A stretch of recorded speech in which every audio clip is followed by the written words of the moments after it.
la France et l'économie. Eh bien, c'est ce qu'on demande à tous, de savoir économiser au max. C'est-à-dire que, par exemple, si vous voulez vivre à l'aise, interdit. Interdiction. Répondre à ses besoins, interdit. En fait, on peut dire celui qui a réussi à être radin, peut-être, peut s'en sortir. Donc, être radin, ça veut dire quoi? Par exemple, quand on dit faites attention à l'électricité, faites attention à vos dépenses d'essence, faites attention à vos dépenses d'eau, faites attention à vos dépenses naturelles, d'accord? C'est-à-dire si vous avez besoin d'un produit, vous allez prendre le moins cher, mais comme le moins cher et l'inflation existe, ben en fait, débrouillez-vous pour trouver des astuces, etc. Sauf que si nous, on détecte que vous avez des revenus qui commencent à atteindre un certain seuil, ben on va vous l'enlever. Donc, ils veulent des pauvres radins. Des pauvres radins, c'est-à-dire des misérables. D'accord? Donc, c'est une société. La France, il ne faut pas se leurrer, en fait. Hein, c'est une vérité. C'est-à-dire, c'est une société où ils disent, bon, ben, si tu crois que tu vas réussir, nous, t'inquiète pas, en fait, à la base, on fait ce qu'on veut. C'est-à-dire qu'on prend tout ce qui vous appartient. Et donc, pour ça, si vous voulez vous sentir heureux dans votre chemin, ce n'est pas possible, puisque c'est notre territoire et que notre territoire, eh bien, on a décidé qu'il soit bénéfique pour nous. Où que vous alliez, avec la TVA, avec ci, avec ça, quoi que vous fassiez, avec l'électricité, avec l'essence, d'accord? Donc ça veut dire que, en fait, vous n'avancez pas seul. Vous avancez avec le gouvernement qui se sert. Donc ça veut dire que rien n'appartient aux citoyens. Même par exemple les propriétaires, d'accord, qui sont débordés de taxes, qui sont débordés de ci, qui sont débordés de ça. Donc maintenant on peut dire attention parce qu'il y a quand même des personnes qui ont réussi. Mais est-ce que c'est vrai? Et comment font-ils? Alors, on peut dire que celui qui pense que son compte bancaire est plus important que son miroir, qu'il le dise. Mais il faut savoir que normalement, la personne qui radine ne fait pas d'activité. La seule façon d'économiser, c'est de ne rien faire, c'est-à-dire la mort. Exemple, vous avez de l'argent, même peu ou pas beaucoup, d'accord? Et si vous êtes actif et vif, dynamique, automatiquement vous allez à la rencontre de la société. Et puis c'est le piège. Donc en fait, ce qui est ciblé dans la société de l'économie, ça s'appelle la santé. D'accord? C'est-à-dire que par exemple, une personne qui va ne rien faire, c'est l'ennui. D'accord? Donc l'ennui, s'ennuyer. De l'ennui, du verbe s'ennuyer. C'est-à-dire que si par exemple vous êtes quelqu'un qui ne vous ennuie pas, que vous ne vous contentez pas de rester chez vous, ou que vous ne vous contentez pas eh bien, d'aller travailler sans rien faire, à part d'être au travail, et ensuite eh bien, rentrer chez vous le soir, vous allumez pas beaucoup la télé, juste genre le film, et encore c'est énorme, hein, vous êtes autorisé de regarder un film. Ensuite vous éteignez toutes les lumières, vous allez vous coucher. Enfin, une vie de merde en fait. D'accord, une vie de merde. L'eau, vous vous lavez. Alors pour ceux qui ne se lavent pas, c'est pas un souci. Pour ceux qui se lavent, on le sait que le corps a besoin d'être lavé, c'est-à-dire avec de l'eau. Voilà, pareil. D'accord, les charges, etc. Alors l'essence, du coup, la voiture, ça demande quand même l'entretien et tout. Donc, pareil, ça rentre dans les dépenses obligatoires. Ça veut dire quoi? Ça veut dire que une personne qui pourrait réussir, c'est une personne qui va travailler en faisant le mort et qui rentre chez lui et qui fait le mort encore. C'est-à-dire une personne qui s'enterre naturellement avant sa propre mort. C'est-à-dire qu'il ne regarde plus s'il est beau, pas beau, puisqu'après tout, ça sert à rien. Hein. puisque sinon, ça veut dire qu'il va aller vers les dépenses, comme par exemple vestimentaire, esthétique, etc.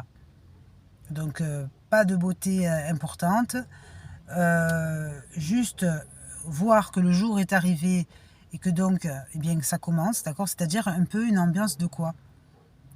Une ambiance de Robinson Crusoe, d'accord? C'est-à-dire que, ouais, on est dans le livre, dans le grand ouvrage de Robinson Crusoe, ou Vendredi ou la vie sauvage. C'est-à-dire, vous n'êtes pas SDF quand même, on n'espère pas, mais vous êtes puni de ne pas l'être. Voilà, entre autres, c'est ça, puni de ne pas être un SDF, c'est-à-dire que le SDF, il est puni d'être un SDF, et les autres punis de ne pas l'être, et à la volonté, eh bien, de le devenir. C'est-à-dire que ce gouvernement cherche à ce que la population devienne endettée, surendettée, abonnée aux banques de crédit, et puis peut-être voleur, parce que tant qu'à faire, on peut profiter de l'astuce que la police n'agit pas beaucoup de ce côté-là, pour s'en sortir. Voilà, donc le vol. Le vol serait une solution. Dérober, voler, escroquer. Il n'y a plus de place en prison, il faut saisir sa chance.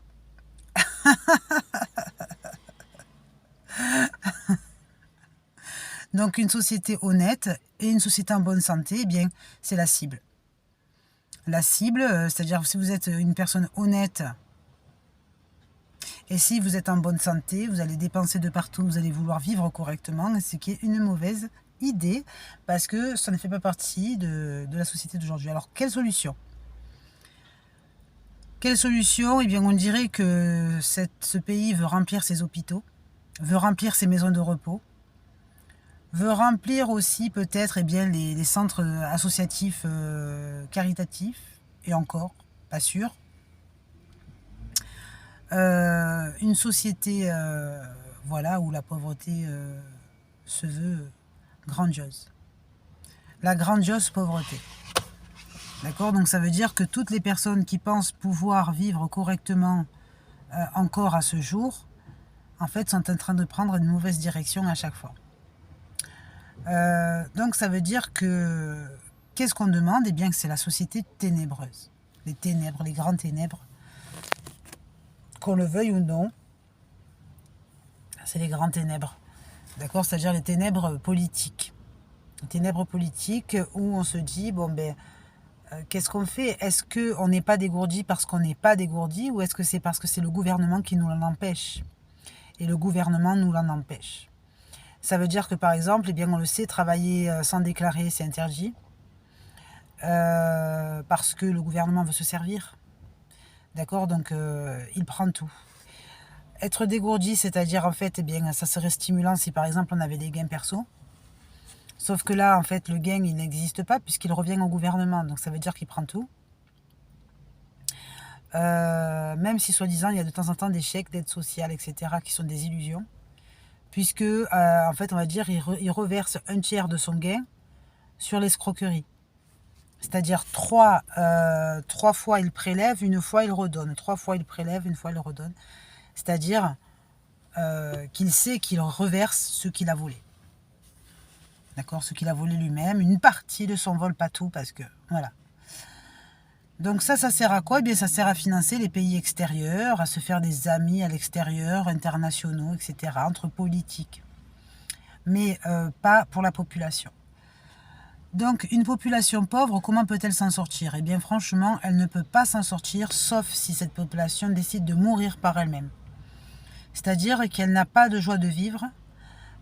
Inutile d'aller penser à des rêves utopiques et de penser à devenir quelqu'un de génial, etc., etc., parce que là, c'est la mise à mort, directe. D'accord? Parce que, par exemple, on va vous faire payer des billets d'avion pour voyager, puis après, on va vous annoncer qu'il y a la grève. On va vous faire payer, je sais pas moi, des billets de train, et puis on va vous dire, ouais, le départ, c'est pas celui-là, ça sera un autre. On va vous faire payer, je sais pas moi, on va vous dire, ouais, il y a des problèmes de l'essence, il y a des problèmes de grève, il y a des problèmes de ci, il y a des problèmes de là, l'électricité, on n'arrive pas à négocier. Que des problèmes. Que des problèmes pour que chacun eh bien, ne puisse pas s'épanouir. D'accord? Si ce n'est pas ça, eh bien, ça sera la maladie qui envahit. Donc à ce moment-là, comme par hasard, eh bien, tout le monde qui s'intéressait aux malades, qui est malade, mais il n'a que des richesses qui s'appellent le grand pardon.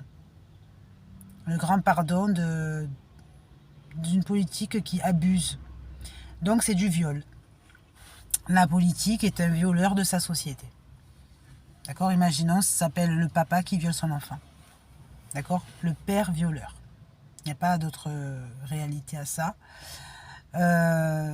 Et chacun subit.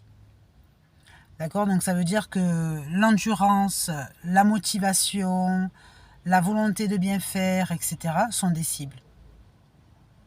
D'accord? Et ces cibles, et pourtant on en a besoin parce qu'on n'a pas d'autre choix. Soit c'est ça, soit dans tous les cas c'est barré. D'accord? C'est-à-dire soit tu essaies de bien faire et puis tu essaies de t'en sortir par la chance, soit tu t'en fous de tout et alors là tu es un dead de dead, quoi. C'est-à-dire c'est pas papa, ça veut dire fini, muerto. Donc ça veut dire que là, comment s'en sortir, quel avenir, quelle volonté, quelle possibilité. L'économie, comme on le dit toujours, l'économie, c'est savoir se restreindre de soi-même. Savoir bloquer ses propres besoins.